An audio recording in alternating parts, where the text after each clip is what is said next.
Hey everybody, welcome back to another episode of Knights of the Alternate Table. And in today's video, we're going to be talking about hive mind collectivism. I was going to do Ancapistan or anarcho-capitalism for those of you who don't watch Drag, but, you'll see when that comes along. I hope you guys like this video. Make sure to subscribe and watch more if you're interested. So, let's get into this wacky ideology.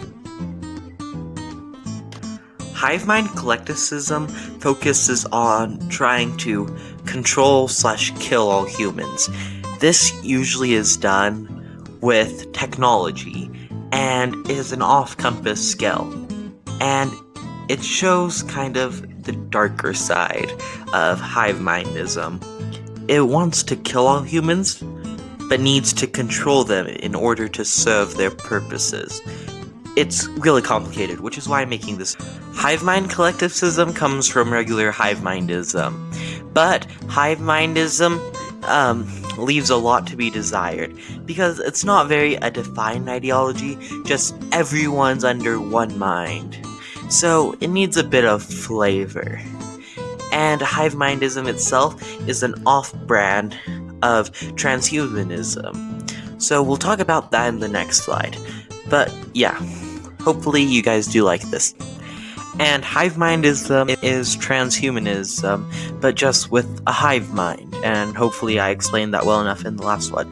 If you want to know what transhumanism is, I recommend checking out my video on transhumanism, which I personally think was great. But now, transhumanism basically is humans wanting to become robots or getting their own robot limbs and to become cyborgs as technology helps us. So hive mindism is basically where everyone thinks one way and is controlled by one intelligence.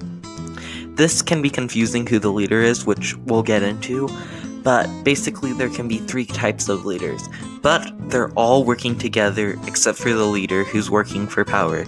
As I mentioned, it's usually for technology to improve upon itself while destroying humans, such as in the Matrix, but overall, this is pretty effective.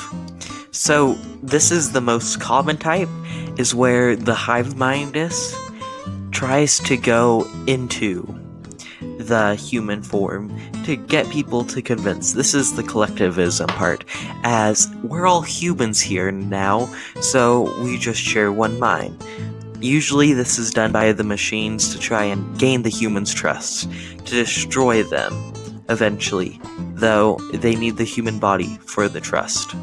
Meanwhile, another thing is the eldest human, as they know what the hive mind wants, and they know what the collective wants, so they probably know what to do.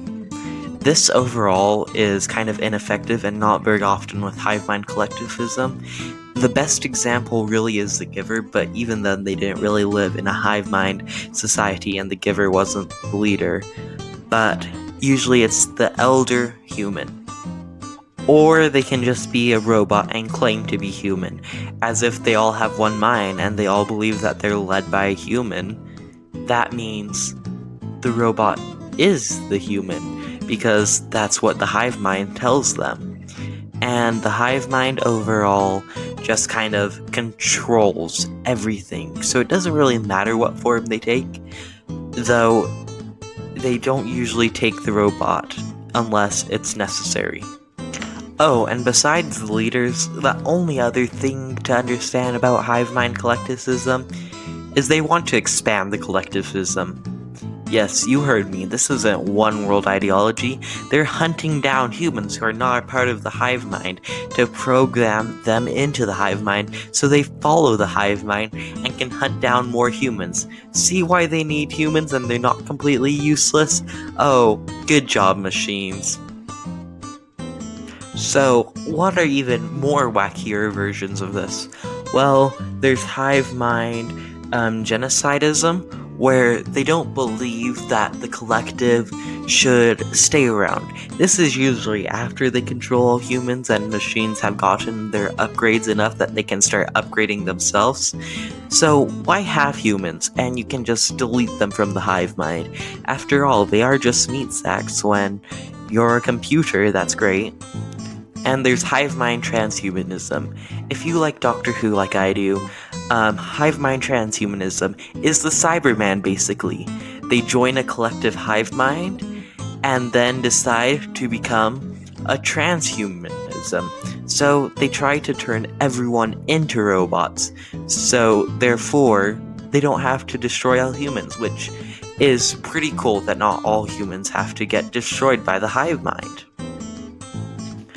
Overall, I rate this ideology 6 out of 10 because not only is it pretty weird, it's also pretty wacky as well. I mean, hive minds, collectives. Wow, who would think of such a thing besides crazy people? And me.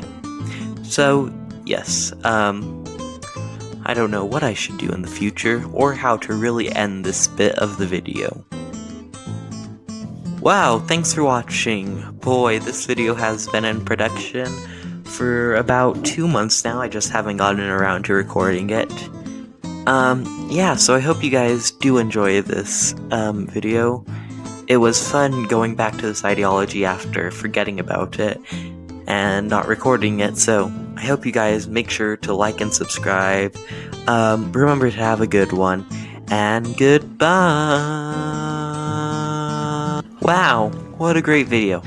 On the left is my most recently uploaded, and on the right, well, that's a video YouTube thinks you should watch. I mean, why not? What's it gonna do? Are you gonna join the collective? Subscribe to join the collective. The collective shall rule.